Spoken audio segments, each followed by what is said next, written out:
Welcome to Nevada Newsmakers. This program is always about power, and today we have the man that controls the power for the Silver State. Our guest today, the chairman and CEO of Sierra Pacific Resources, Walt Higgins.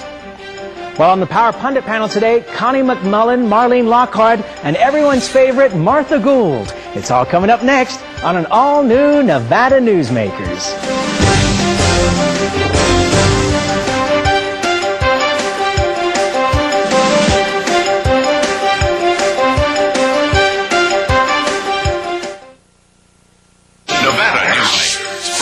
Part by the Tahoe-Reno Industrial Center, the world's largest industrial park, the resort at Red Hawk, and the Peppermill family of casinos. Welcome to the Tahoe-Reno Industrial Center, just 10 minutes east of Sparks. We're proud that Walmart and other Fortune 500 companies have chosen Tahoe-Reno Industrial Center to relocate their businesses. We have sites from under 5 acres to well over 500 acres, and with all of the amenities that every successful corporation requires. Welcome to the Tahoe-Reno Industrial Center, the largest industrial park in the world, and we're building economic prosperity for Nevadans. Something spectacular has taken wing not far from Reno or Lake Tahoe, and never far from your mind. An escape of fine dining and legendary golf. Introducing the resort at Red Hawk. And at the center of it all, we've feathered our nest with new villas that have elevated Red Hawk to the status of a premier resort. The resort at Red Hawk, a beautiful new arrival in northern Nevada. As an employer, did you know you can be held liable for negligent hiring? A background screening by Employer Links can uncover criminal records, like alcohol and drug convictions. It can verify the applicant's education, driving records, and professional licenses. Employer Links can check civil records, registered sex offender records, and Social Security fraud. Hiring the right person shouldn't be a gamble. Call Employer Links. Employer Links, protecting your investment. I tell you, John, this industry has really changed. Tell me about it. You seemed to do pretty well last year. What's your secret? No secrets. Although I'll tell you something. The smartest thing I did was sign up with Pro Group Management. Really? Yeah, they do workers' comp, right? Yeah, their services are great. And get this, they saved me 30%. I've heard they saved others 50%. That works for me. Pro Group Management. Finally, workers' comp that works for you. This is Nevada Newsmakers with host Sam Shad, a no-holds-barred political forum. Now, from the Nevada Newsmakers broadcast headquarters, here is Sam Shad. And we welcome back to the program a good friend of this show, Walt Higgins, who's the chairman and CEO of Sierra Pacific Resources, and that controls Sierra Pacific Power in the north and Nevada Power in the south. Welcome to the program. Thank you, Sam. Kind of a complex story, so I want to set this up, and I want to thank Scott Craigie for helping me to put this together. Nevada's tax commission ruled that the use taxes, as in sales and use taxes, paid by Southern California Edison on their power plant in southern Nevada should be refunded to Edison.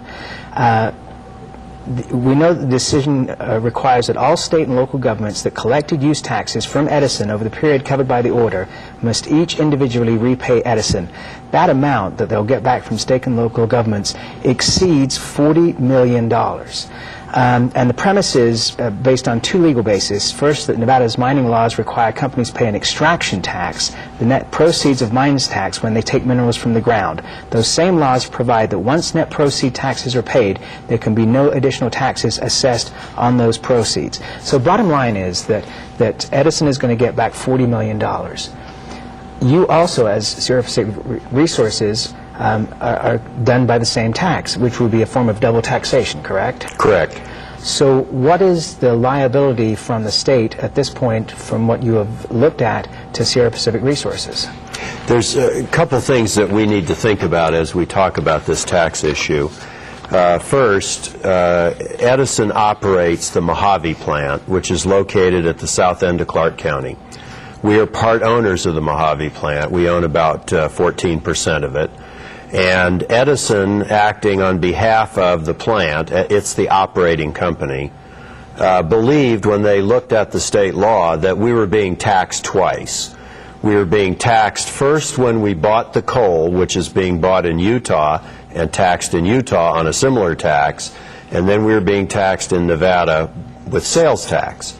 Nevada Constitution provides that you can't charge both the mines tax and the sales tax. And accordingly, Edison felt that that was an inappropriate, unconstitutional double taxation. So they pursued it, and they won so far. There's a refund obligation as a result of that.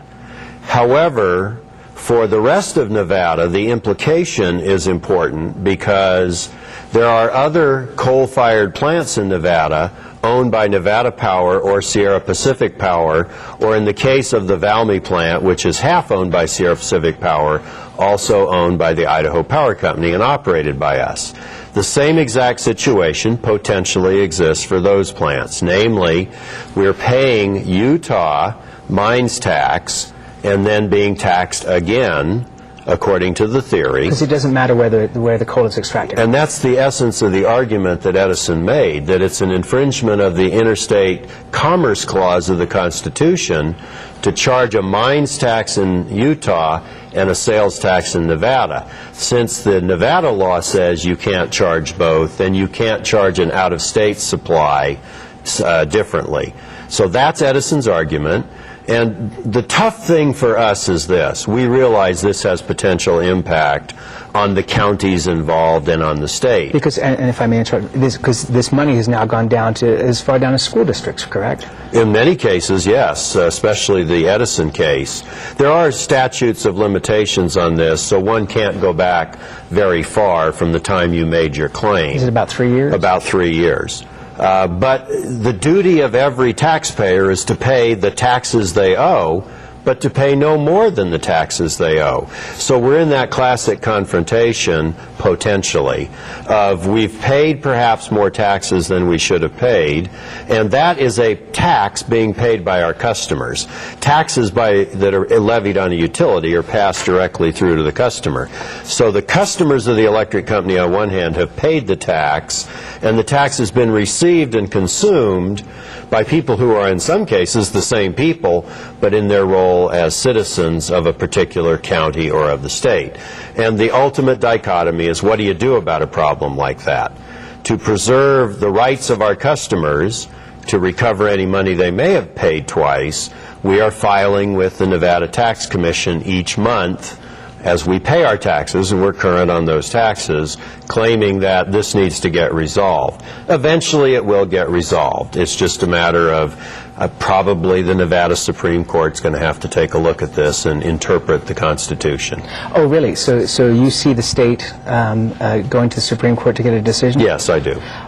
To go back to my original question, what do you think the size of the liability is that will be owed to Sierra Pacific Resources? Is it somewhere in the range of $70 to $100 million? I don't have an exact number. I think we pay about $300,000 a month in taxes to the state right now, and I think that's for Valmy, for the coal that we use at the Valmy plant.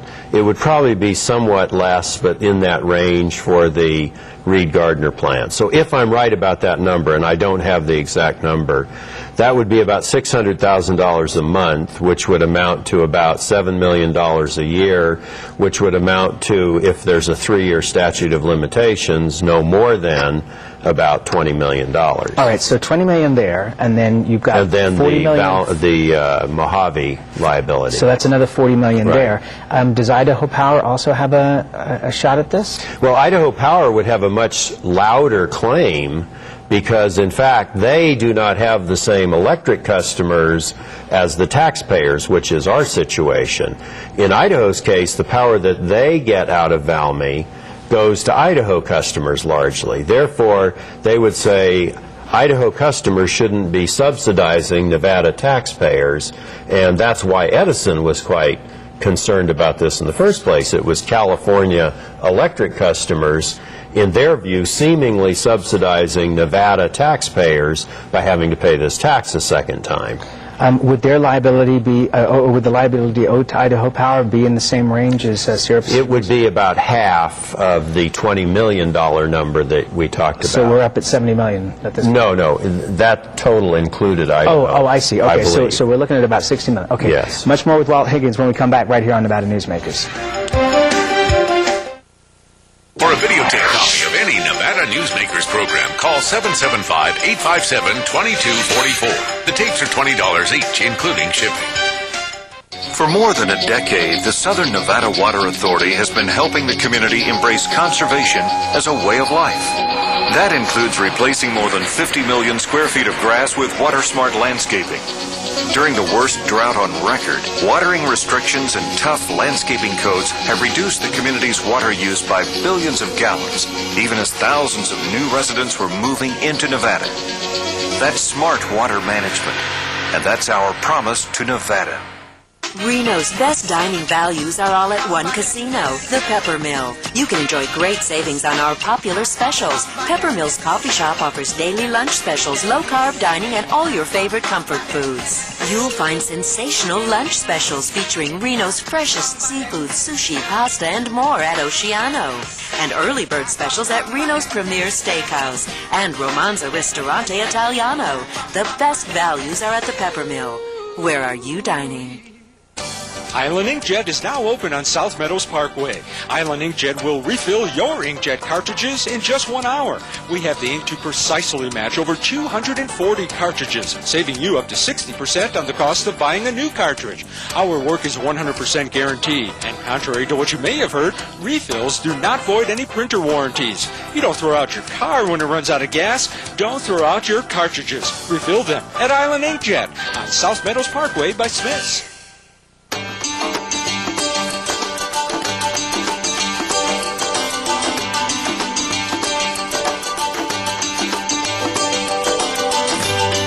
Many of the materials we rely on every day come from the ground, and modern mining technology brings them to us cleaner and safer than ever before. To learn more about America's natural resources, visit nma.org, the National Mining Association. And now, back to Nevada Newsmakers with Sam Shad. And we're talking with Walt Higgins, Chairman and CEO of Sierra Pacific Resources. And if you joined us, we're talking about tax monies that appear to be going back to power companies because they were overtaxed. And what the ramifications of that might be is where I want to go right now. This isn't your responsibility, but I'm just curious, in your own mind, what you and Sierra Pacific Resources think is the way that this is going to be determined. I mean, if you were to take money that, for example, went to the Humboldt County School District, they're not a rich school district. They've received money via these taxes. What do you think is going to be the government's response if they have to pay this, the state government's response?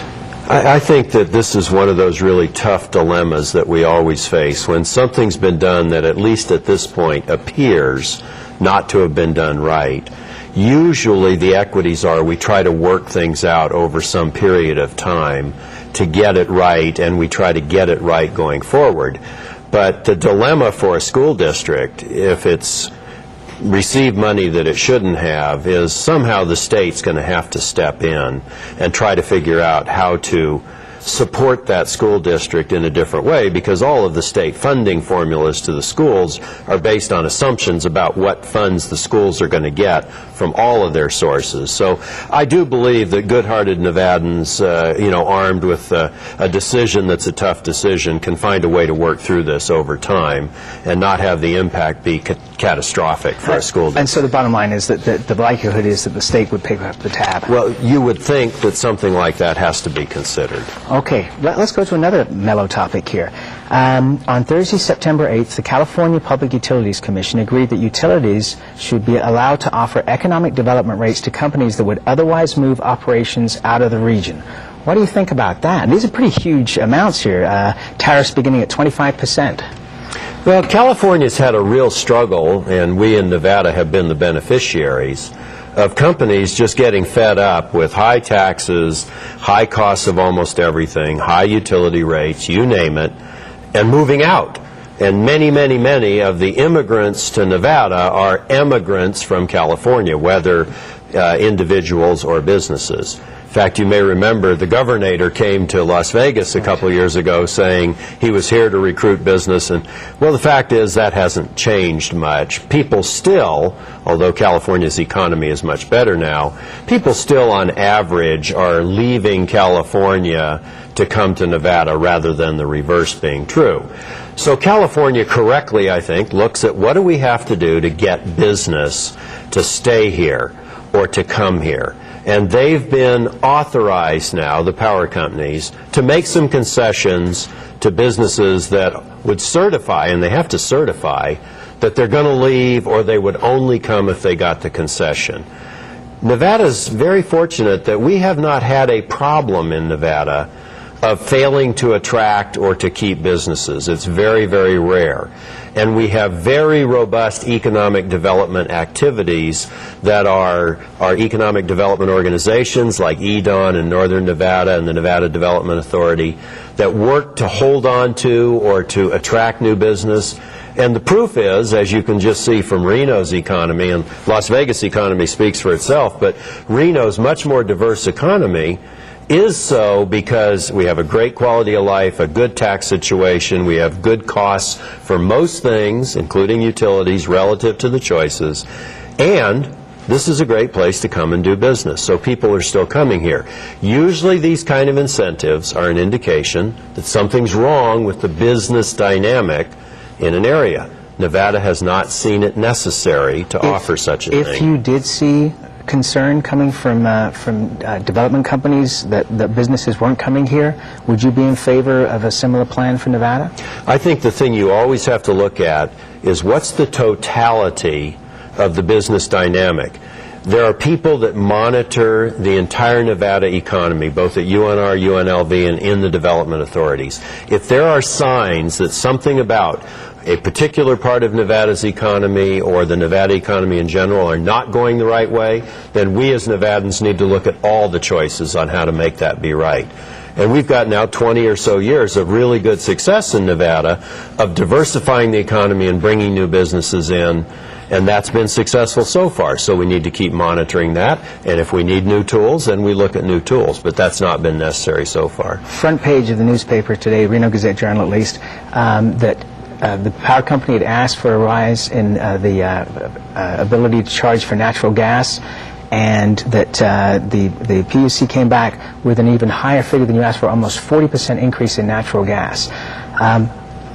I've just got to be concerned for people that they're going to be choosing between food and natural gas.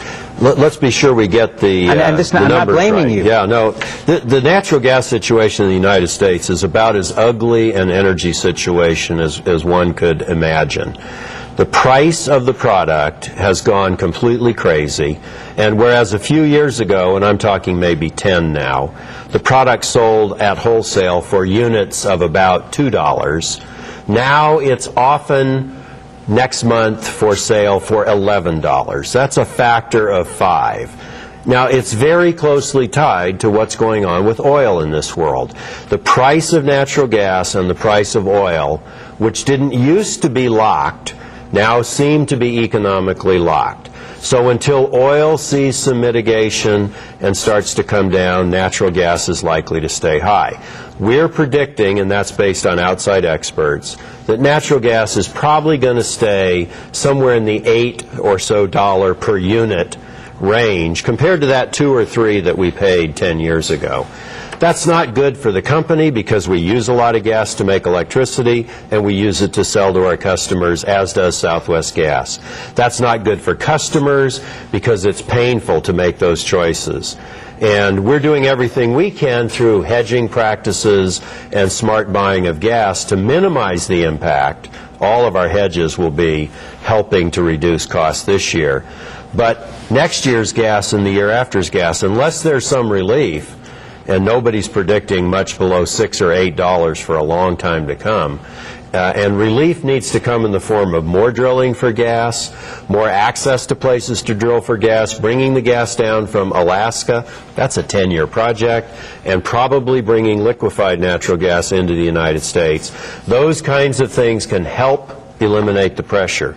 But with gas and oil tied, it's going to be a long time before we see natural gas prices that anybody would consider tolerable. They're just going to be ugly. And that's where we got to leave it. Walt Higgins, always a pleasure. Thank you so Sam. much for being here. We'll be right back on Nevada Newsmakers after this. This is Nevada Newsmakers. Corporations moving to the Tahoe Reno Industrial Center require reliable power, fiber optic communication, and clean water sources. And yet, there's another amenity we're very proud of here at TRI, rail service. So far, we've built over 2 miles of railroad track, and another 3.6 is under construction. When companies need to transport freight, we're going to help them move it quickly and efficiently. Welcome to the Tahoe Reno Industrial Center, the largest industrial park in the world, building economic prosperity for Nevadans. The Nevada Beer Wholesalers encourages the responsible consumption of beer. The Nevada Beer Wholesalers Association are sponsors and participants in many community-based efforts such as school education programs, safe ride home, recycling programs, alcohol-free after-prom and graduation parties, safe boating campaigns, and designated driver programs. They are family-owned businesses employing 2,000 Nevadans. They also collect and pay the state excise tax. The Nevada Beer Wholesalers Association, delivering more than just beer. And now, back to Nevada Newsmakers with Sam Shad. And back on Nevada Newsmakers, we're joined by our Power Up Pundit panel today. Martha Gould is here. We also have Connie McMullen, publisher of Senior Spectrum newspapers across the state, and Marlene Lockard with Capital Strategies. What did you guys think of a $70 million liability for the state from this excess tax? Well, if in fact that holds, and you know, I think the litigation has a long ways to go before we know exactly how that will all fall out. But, you know, it could have catastrophic consequences to local government, schools, and just as you pointed out, Sam. Well, I think it would be a huge issue that the legislature would have to deal with. Walt was saying that off camera that this would likely be appealed to the Supreme Court by the Taxation Department, even though the Tax Commission ruled unanimously on this. And there are other issues connected with this due to the open meeting law, which we'll have the Attorney General on next week and talk about that. But Martha, wouldn't it seem incumbent upon the state to take this load rather than trying to go back into school districts?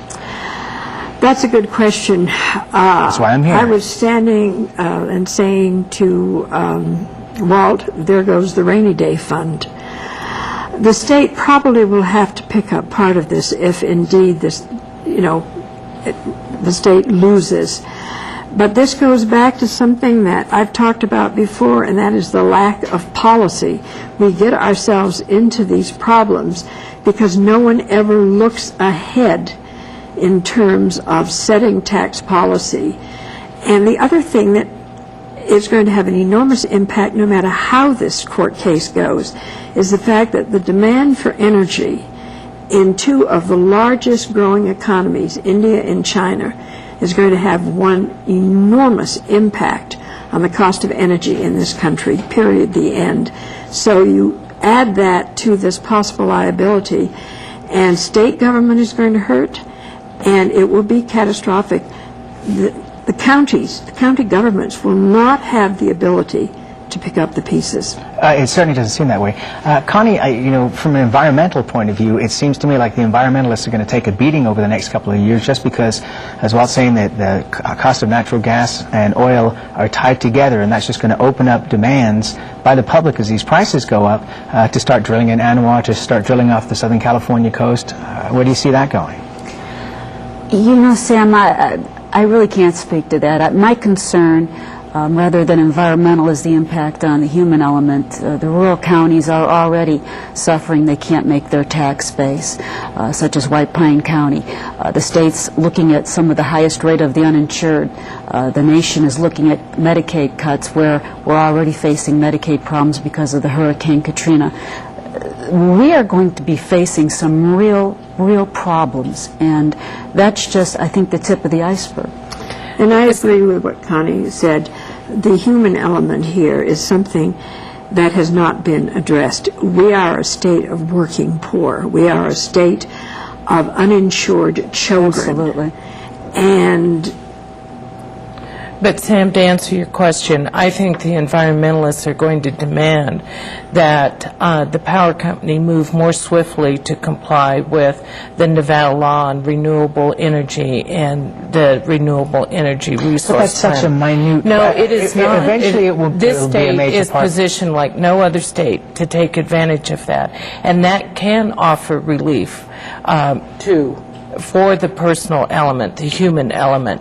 But no progress really has been made, and I think that is a major issue that they have to address in terms of all the other issues, but that does not appear to have been on the front burner. And I think it needs to move in. Right, but one of the things that will help here economically is that if this becomes more viable, that people can make a bigger profit from it, rather than going with traditional sources of energy, then that would be a huge spur toward that. So But this goes back to public policy again.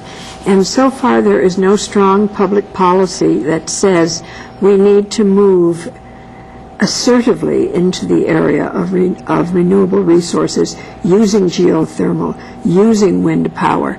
You know, there is no strong but level. I've just got to say that right now it is just such a small portion, and it's going to take a long time for it to ramp up. Look to the future. That's what we have to do now. We are looking to the future, but if you look at things currently, you're not seeing sales of SUVs diving right now. You know, the consumption that we taking care of in this country is huge, and so until the public is shocked into $3, maybe $4 gas, yes, I believe that in England right now gasoline costs $7 a gallon. But I think that goes back on the national level. The energy policy that was just passed did absolutely nothing to address any of these issues, and I think the public's going to demand that Congress do something. You mean like have cafe standards again, like Senator Bryan had? That's right. And he was, he was on the right track, wasn't he? Oh no, I totally agree. Yes. I mean, I drive a small vehicle. It may not be necessarily particularly efficient, but it's not a giant gas guzzler that's getting 8 gallons to the mile. But we have some responsibility as well. Well, and that's my point, is that as long as we're continuing to consume at the rate we are, but my concern is for people that are going to be looking at a 40% hike in their natural gas rates. That's some people aren't going to be able to afford it. That's right. They're going to be making some terrible life-threatening choices. Well, it's going to be interesting to see the fallout from discussion on this show today. We'll be right back on Nevada Newsmakers after this. Nevada Newsmakers, brought to you in part by the Tahoe Reno Industrial Center, the world's largest industrial park, the resort at Red Hawk, and the Peppermill family of casinos.